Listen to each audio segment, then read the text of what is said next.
Hey guys, welcome back. Thank you for coming. Listen, I do not own the rights to this music, so enjoy it while you can. Let me say this. My name is BC Cook, and for those who know me, well, you already know me. For those who don't, welcome. Please subscribe, like, share. Please leave some comments, because people don't leave comments. What is wrong? Like, leave a comment. Thank you in advance. And please turn notification on so you'll know next time I come on. But make sure you subscribe anyway. So, I have a wonderful guest here. This is Miss Marjorie. She got like 12 different names, y'all. Let me tell you. She gonna tell y'all the names I'm trying to tell you. Welcome, darling. Thank you so much. Coming. Listen, guys. You know what we gotta do, right? We gotta get all up in this wine right here, boo-boo. Absolutely. Special treat. This is Moscato d'Asti. Ooh. Oh, I had somebody say something about d'Asti before. It doesn't give you a headache. So I'm gonna pour my guest hers first. Yes, it is. It's bubbly. It's really bubbly. Looks good.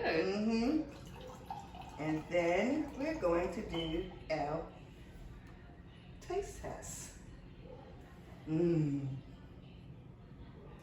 good.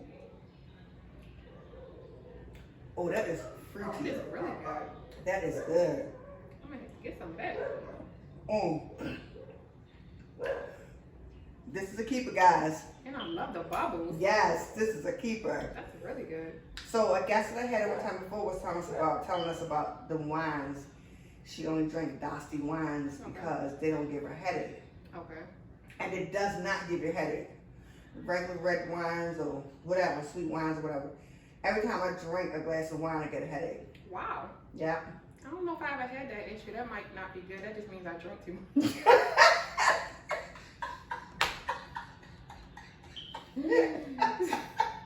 Well, I think it's much better to be a wine than an alcoholic, boo. Listen, it's cuter.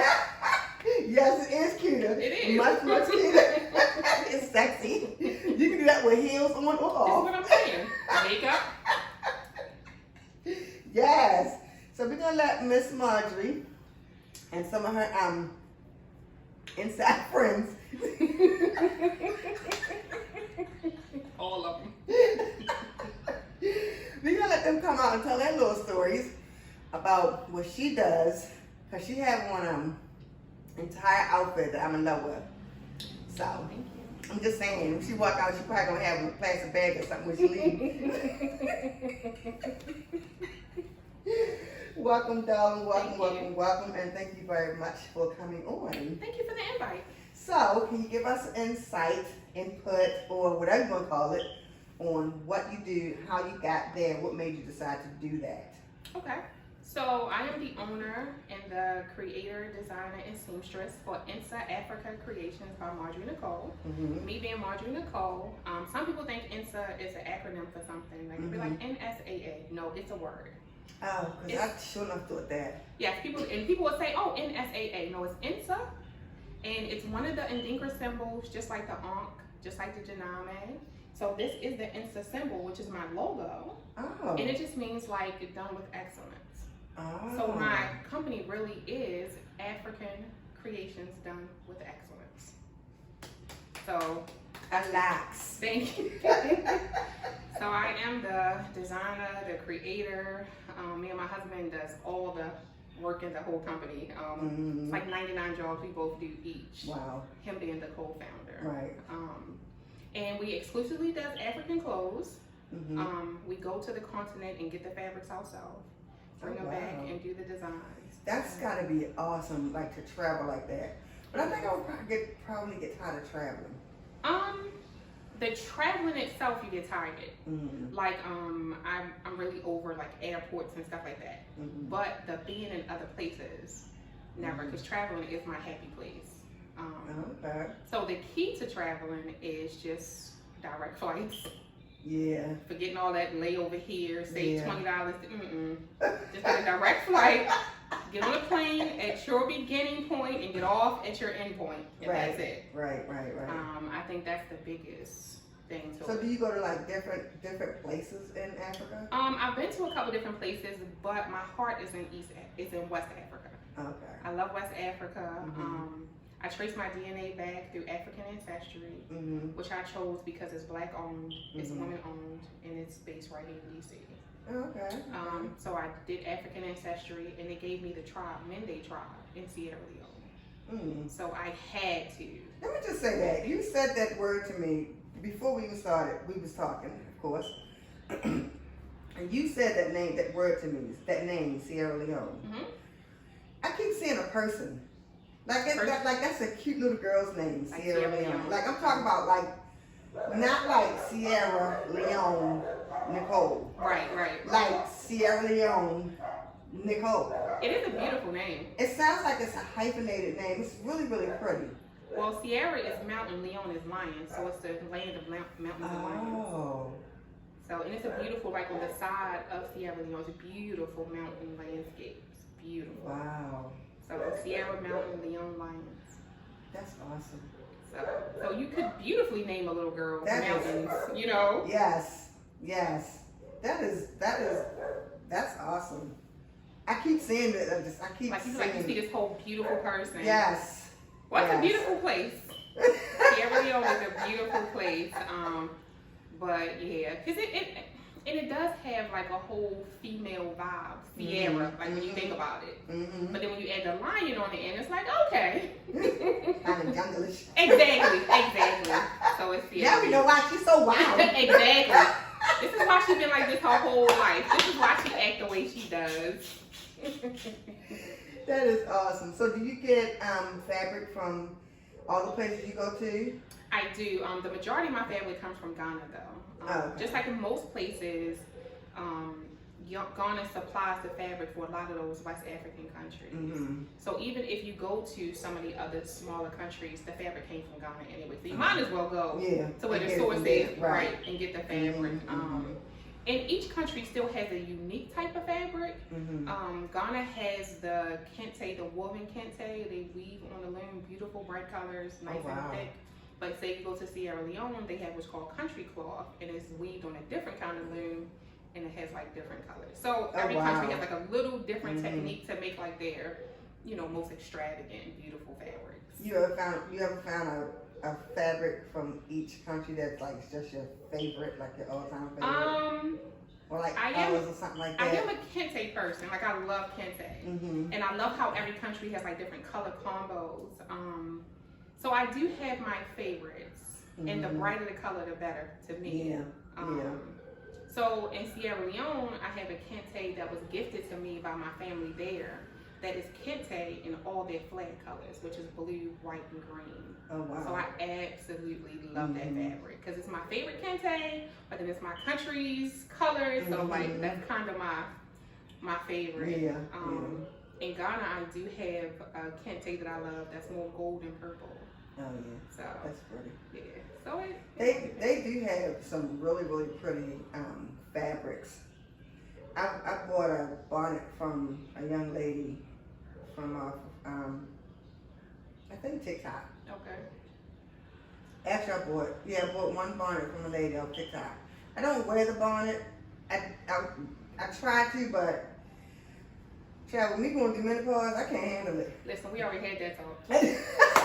Listen, scarf, bonnet, it just start off, but then somewhere along the way it's coming off. It has to be just on my hairline and behind my ears. I can't have them on my forehead. But the bonnet that I ordered, it's got a really, really thick band. So when I put it on, it hurts my ears because it's kind of tight. Okay. So it hurts my ears.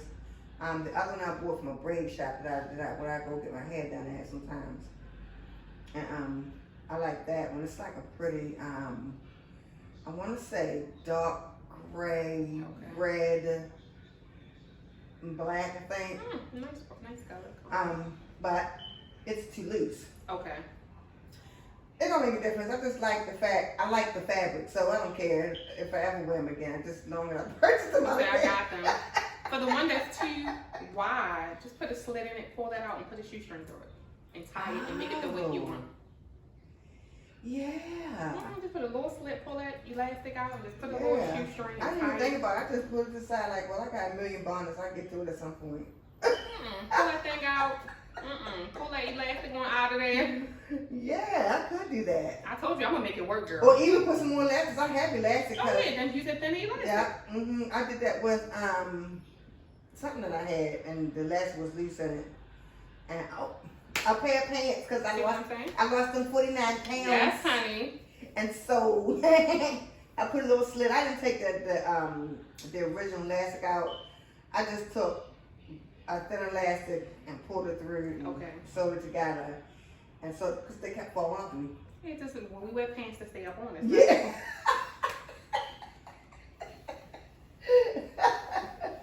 So, you said that you were in the process of building in Sierra Leone. Yeah. I have family over there, and my family is in Kenema City, in Kenema District, which is like the southeastern part. So we purchased some land over there, and the foundation is done, and the layout is done. So now we're building wall high so the ceiling, the roof can be laid on top. Okay. Oddly enough, when I came back from Sierra Leone, which was like an unexpected trip, we were already in Ghana, and I was like, you know what? Sierra Leone is like 2 hours away. I'm just gonna go there, so I went by myself. When I came home, I understood the importance of knowing where you were from, knowing where your bloodline came from, knowing what your original language should be, knowing the culture that they stole from us, and taking it back was the most empowering thing I ever did in my life. And I've done some pretty empowering stuff. Right. So when I came home, I thought like, Mom, my husband should know where he's from. Right. Like I shouldn't be in this by myself. So I got him the same African ancestry test for his birthday. Girl, why are you from the same country?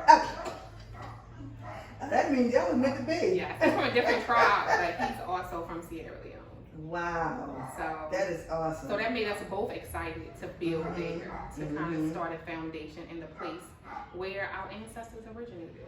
So how did you end up getting to that point? Like in the very beginning, how did you end up wanting to find out about your background? Well, your roots, I'm gonna say, not your background, your roots, and how did you end up getting into this whole, I think I want to just deal with clothing and stuff like that comes from my roots? It all kind of happened over a period of maybe 25 years. So I had my kids really young. I had them both when I was a teenager. And the one thing I wanted them to have was a decent education. Right. I also wanted them to have knowledge of self. So growing up in a Christian family where my grandparents were pastors, like that knowledge of self or coming against what you've been told, just have blind faith, like that did not work out well. Right. But I still had that little Angela Davis inside of me, like, a lot of this stuff ain't making sense. Right. And I was probably about 20 when it was time for my daughter to go to school full time. And I found a school here in Baltimore called Maharifa, which taught African culture. Here in Baltimore? Here in Baltimore, yes. It was a private school and it taught African culture. My ex-husband, which is my kid's father, and my whole family was against it. Like, this girl done lost her mind. She out here trying to teach these kids to be little Africans. But something inside of me was like, this is the path I should be on. You know what I'm saying? Like, I'm not really interested in the customs here. Right. It's not what I was destined to be. Yeah. So I put my kids in the school, and I disguised for that it's a better education, which it was. Like they learning different languages, it's less children in the class. But for me, it was all about them learning the culture. Like they beat the African drum every morning. Oh wow. They pledged to the red, black, and green flag. Like they really went to school all year round. It was a really good environment.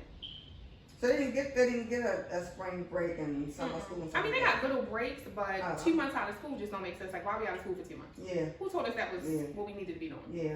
Like 2 months of not being educated as a young child when your brain is open to absorb information. Yeah. And then, hey, come back in 2-3 months and be ready to work as if you wasn't running wild for the last 10 years. Yeah. Doesn't quite make sense. Because them 2 months really give your brain enough time, enough space to grab a hold of other things that they shouldn't be, and those dogs are driving me crazy. Excuse me, guys. The dogs or to be on the show. Yes. They wasn't like, hey. invited. It's like, hey. Yes, so then, they're less whine about it bombing, okay? Yes. But so I gave them that, and I began to seek knowledge. Like, I wanted them to get it. Mm-hmm. But remember, I was a teen parent, so I'm still growing up. Right. So if they was learning, I was learning. Right. If they were getting instructions, I was getting instructions. Mm-hmm. And I could not get enough information about the culture. Wow. You know what I'm saying? It was not, I went home one day, shaving my head. I was like, oh, this perm has to go. Like, I really got extreme. Oh, wow. My family was concerned. My ex-husband thought I had lost my mom, but I was just so wrapped up in the culture. Yeah. And then I kind of took a step back because I realized it was consuming me in a way that probably wasn't the healthiest. Mm-hmm. But it was because of the lack of the knowledge of the culture itself that just wasn't present. Mm-hmm. So the next few years I kind of struggled, trying to find that balance. Right. To kind of come in the middle. And it wasn't until some years later that I was divorced, single, and kind of seeking self, that I was able to really find that balance and zone in on who I was destined to be as a person. Right. And I was engulfed in the African clothes and the culture. I had always been natural ever since I shaved my head back in the 90s. When it wasn't cute. Like, people now, they got the locks, the afro, oh, it's cute. Yeah. But back in the 90s, it was like, oh, when you gonna do your hair? You ain't have all these natural hair care salons. Yes. You had to find somebody's kitchen. Yeah. It wasn't no products on the shelf. You either got a perm, a jerry curl, or you just looked wild. Or you nappy. So now they got these cute little natural hair care jars and stuff, and, salons. And so, I mean, I'm happy to see the movement, but I remember it back in the day. Yeah. So I was teaching at St. Francis full time. And I just began to wear the African clothes again and began to really, really enjoy that experience. Then I got kind of like, wow, like this is really who I am, and got comfortable. I still had not known how to sew or sewn before. Right. And it was something inside of me. I had to been like early 30s, and it was just like sew something. So like I would wake up in the middle of the night like sew something. And I was like, I don't really know how to sew. Like, I've never seen it done before. It's not part of my family dynamics. Right. So I did, we always do, call our best friend and rope them into trying to agree to some stuff with you. I was like, let's sew some skirts. And she was like, you know how to sew? I was like, no. I was like, you know how to sew? She's like, no. She's like, how hard could it be? So we went to Joann's, purchased some fabric, went in her basement, and attempted to hand sew some skirts. 5 minutes into it, she was like, nah, this is not for me. She was like, I quit this. You can have all this fabric. But I cut into that first piece of fabric, and I just knew that I would be sewing for the rest of my life. Yeah, my mother used to be a seamstress. Really? But my husband bought me a sewing machine for my birthday, and I got on and played on for a few minutes. But because of where I am, I can't do all that. Put it down, take it up, take it down, put it down. I can't, it gets on my nerves. So I have to wait until I get into a different space. Okay. So that I can put it up, leave it up. There's this one top that I want to make. It's real simple looking. Okay. It's very simple looking. It just looks like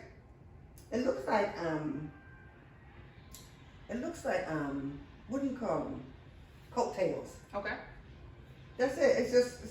It looks like, to me, it's probably, I could just buy one nice size piece of fabric, cut the top out, cut the coattails, and cut it up, and then sew it. That's what it looks like to me. That's what it always Now, I'm saying that to you. Because there's always boob darts and adjustments for hair, and then you have your slope of your sleeve, and Yes, and so that's why it's still on my phone. Because people always like, oh my God, it's really simple, easy, and I'll be like, Yeah. That's the one piece that I really, really, really want to make, and when I get into my space, I'm going to do it. Well, it might be a mess. YouTube it. But I'm gonna wear it regardless. Listen, I still got skirts I made that first year, and I'm like, who made this? But I still wear it. Like that first learning year, I look at some of those skirts, I'd be like, Wow. And it's funny because you'll get compliments like, "Oh, I like this skirt." Right. And I'm like, And you're like, yeah. "Really? Thank you." I always tell like my husband, I was like, it's the patterns, like it's the print, like the print got me through some of those learning years. Yeah, exactly. That's awesome. So if someone came to you and said, "Marjorie, I wanna learn how to get into fashion, or I wanna learn how to sew, or I wanna learn how to find my roots," like all the things that you've done thus far, Okay. what would you tell them? Well, I do sewing classes. I do beginners. I do beginners, and I do like it's 3 series. Somebody who's never touched a sewing machine, and then you graduate to like the beginners, where we start actually putting stuff together, and then you graduate to more, not even advanced because it's still beginners, so it's just level 3. Right. So all of them are 4-week series. Okay. They're on my website.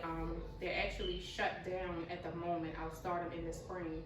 Since, like I said earlier, my husband and I are having a wedding here in November, so I'm kind of swamped with that. So I do that. I also do one-on-one sewing lessons, which is also on my website. When it gets into the finding your roots, I just simply tell them where to go to get the DNA test done. I'm not at all the expert in that.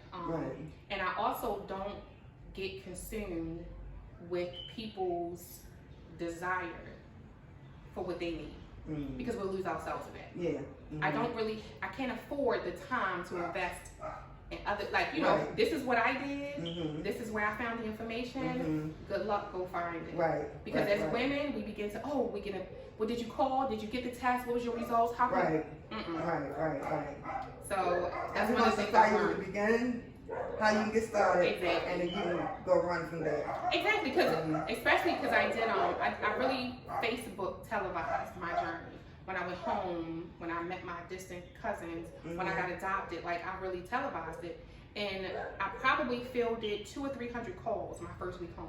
Wow. And I was like, this is not what I'm going to be spending my time doing, you know what I mean? And not that it's wrong. People was like, oh, well, you did it, I want to do it. A, people are not as committed to things as you might be. Exactly. And then B, I don't want to really manage people's, they might be slower, but I don't really want to manage that. And B, most of the things people ask you to do is a paid service that they don't want to pay you for. Yeah. Oh my God, yes. You want to pay me for my services, this is not going to happen. Even though people do not understand that your time is worth money. I understand it, so I'm the keeper of that, though. like people don't understand it. They don't understand that your time is worth money. Yes. They don't understand that your effort is worth money. Yes. They don't understand that your experience is worth money. Yes. They want you. Like I could run down a list of things they don't understand. But everybody wants either a break, a family discount. Oh, the family one free. Yes. Or they just want you to just be gung ho and say, here, take it and do whatever. Exactly. Here's all my knowledge, and that's that. When let me tell you, when I started this, I didn't think that I was going to get as many people. This is like my 12th show. Oh wow! Congratulations. Thank you. And I'm the dirty dozen. No. I never thought that I was going to get the time that I've gotten. Okay. Because, like I said, time is money, and people don't want to do things for free. Right. And so. The whole time, like every time I contact somebody, I'm like, oh my God, I hope you don't ask me money because I got the money. I just want to, you know what I'm saying? Because right now, this is my passion. Right. This is something that I've always wanted to do, but at this point, this is my complete passion. Because I'm going through what I'm going through as far as health issues are concerned, but not to the point where I can't do anything. Right. You know what I mean? So it's just it just blows my mind how people feel like you should do everything for free. It blows my mind too. Yeah. And I always be thinking like, oh Jesus, please, I hope they don't mind doing it. You know, I'm new at it. Right. I really hope they don't mind doing it. This, that, and the other. Because my whole thing is this. Yes, I understand you busy and you gotta do you. I understand that totally and completely. I also understand that if black people help black people, like Koreans help Koreans, Absolutely. Chinese help Chinese, Hispanics help Hispanics, we can all come together and we can all get something done besides everybody going to the funeral even when they met each other. Easily. You know what I'm saying? But you have to also want the help. Exactly. And to want to put in. Exactly. And to want to go through the process. Yeah. Because we don't want, the Koreans helping Koreans is beautiful, but we don't want to live in a one-bedroom apartment 10 deep all over the place without writing our name on a box of cereal. Yeah. So we got to go through the process of helping each other and accepting everything that goes with that process. Exactly. Yeah. Which is a stumbling block for us. Because we want to flex, you know, we want to make it rain at the club, you know what I mean? Go for $1 for pennies. This is what I'm saying. Our name on the orange juice box. I mean, orange juice jug in the refrigerator over our mother house. This is what we doing. That's exactly what we doing. I can't take it no more. This is my last day. But if we can stick together, I mean, we are powerful people. Yes. Slavery interrupted our history, but it's not the beginning of our history. We were kings and queens. They came to us to learn how to be civilized human beings. Exactly. You know what I'm saying? Exactly. So if we took all of that, even what we endured to be here, one of the things that the trip to Sierra Leone reminded me, I had, and I'm a pretty solid person, I'm pretty even, you know, I'm not really up and down, but I had a whole emotional, mental breakdown on Facebook Live at the airport to go home. Wow. I mean, crying, snot, I didn't have no tissue.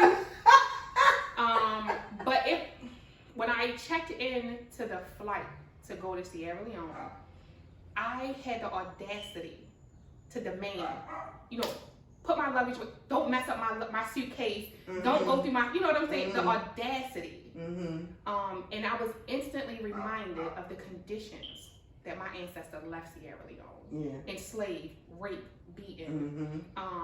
So when I looked at the comparison, like I'm getting on this flight, you know, I got my seat by the window because I have to be comfortable. You know, all of the things that I thought were important to me at the moment. And all of the things, because it was a female, it was through my mother's lineage. So it was my mother's that was kidnapped there. Just understanding what she endured and what that middle passage from there to here looked like. Right. And what her time on the plantation probably looked like. And what her child's time, and they probably wasn't together, and then that child, they probably was separated. And all that they endured just for me to be a human being today. Just for not just for me to be alive. Like they survived sharecropping and slavery and rape and separation of family. Like they survived learning a new language, being in a strange land. They survived being hated by all people for me to be a human being. And the audacity of me not to just walk in my full greatness. Right. The audacity for me not to want to be everything that's in my DNA for me to be. So when you ask me like what led me there to this place, it's all of the obstacles they had to face so that I can just sit in this chair today. And I have to just push forward to be something that they are proud of and to leave a legacy that my children continue the search for our roots, for our history, for them kings and queens, for all of the things that's in our DNA that we just so happen to be privileged enough to be born. Right, and just take full advantage of it. This is what I'm saying.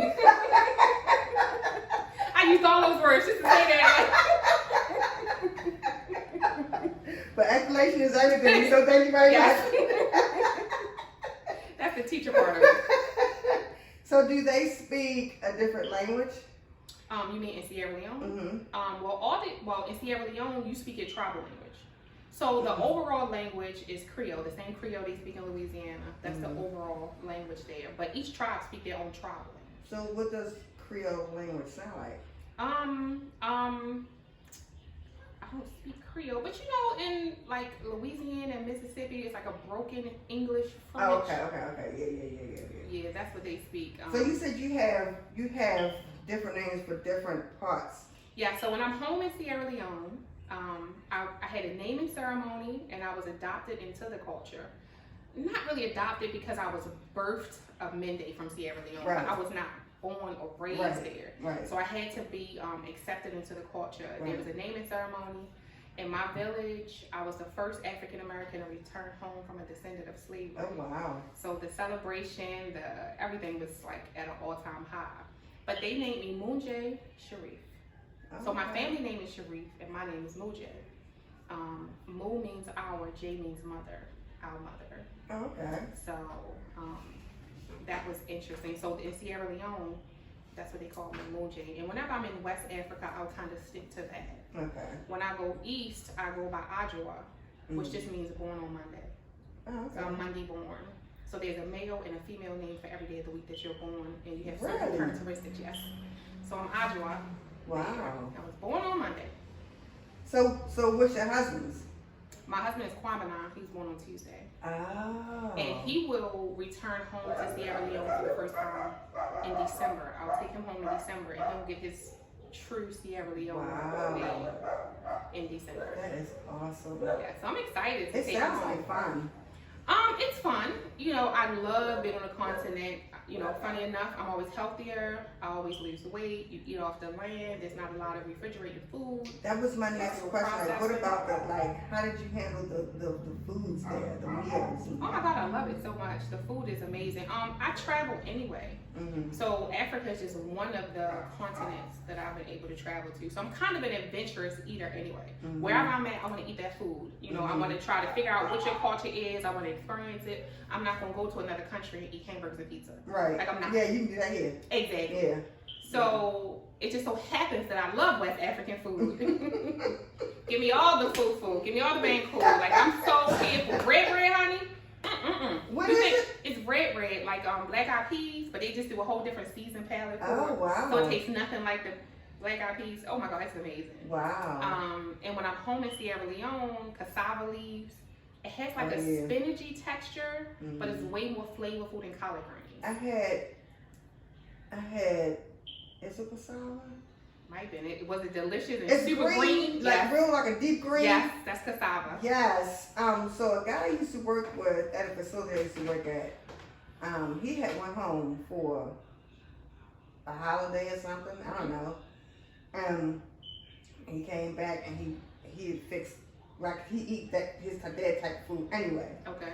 And so he brought some back to the job. He was like, "You want to taste something?" I was like, "We like spinach." It does. It has a He was texture. like, "I know." He spinach. said, "But he said just taste. It might be a little spicy because he like everything spicy." He said, "It might be a little spicy." So I was like, "All right." And I was like, "Oh my God, that is really good." But honey, that thing was hot. See, I can't do the hot. He had that thing hot. See, I'd be like, I want the American version.